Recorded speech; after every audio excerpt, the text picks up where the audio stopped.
In the ancient city of Ur of the Chaldeans, a family of deep roots and ancient traditions prepared for what they thought would be an ordinary day. Nahor, the brother of Abraham, then called Abram, was known among the people for his steady life. He wasn't a man of grand adventures or daring journeys like his brother. Nahor preferred stability. He preferred what was known, what was comfortable. Life in Ur was prosperous, surrounded by towering ziggurats dedicated to the moon god, Sin. The air was filled with the smell of incense, and the streets buzzed with merchants selling spices and fine fabrics. Nahor lived comfortably, enjoying the benefits of a city that thrived in trade and culture. While Abram spoke of visions and divine promises, Nahor remained deeply rooted in the traditions of their ancestors. One evening, as the sun set over the city, Abram visited Nahor's house. The air was cool, the sky painted in hues of orange and purple. Abram's eyes carried a spark of urgency. "Nahor," Abram said, gripping his brother's arm, "I've heard the voice of the one true God. He's called me to leave this city, to go to a land he will show me, a land of promise and blessing."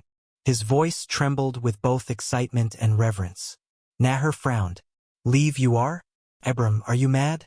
This city has everything we could need, wealth, security, power, and you want to wander into the unknown because of a voice."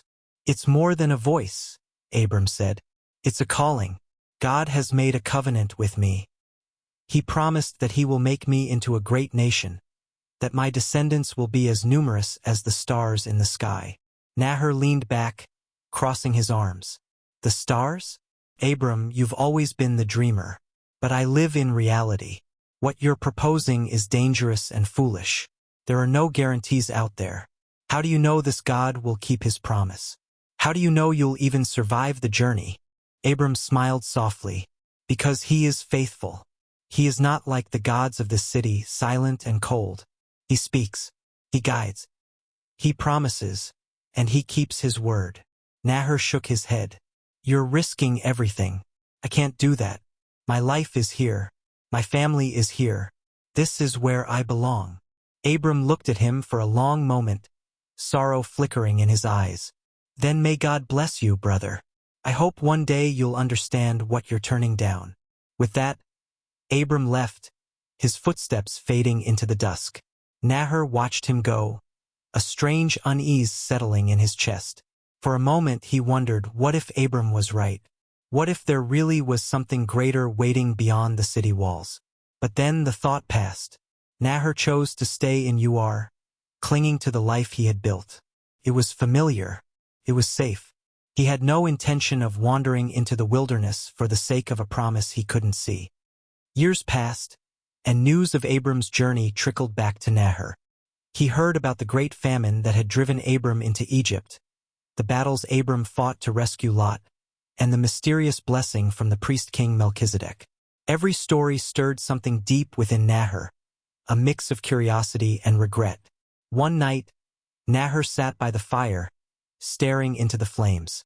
His wife, Milcah, noticed the faraway look in his eyes. "Nahor," she said gently, "you've been quiet these past few days. What's troubling you?" He sighed, his voice low and heavy. "It's Abram. I wonder, did I make a mistake?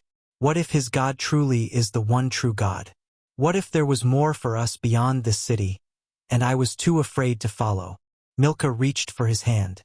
"You made the choice you thought was best for us.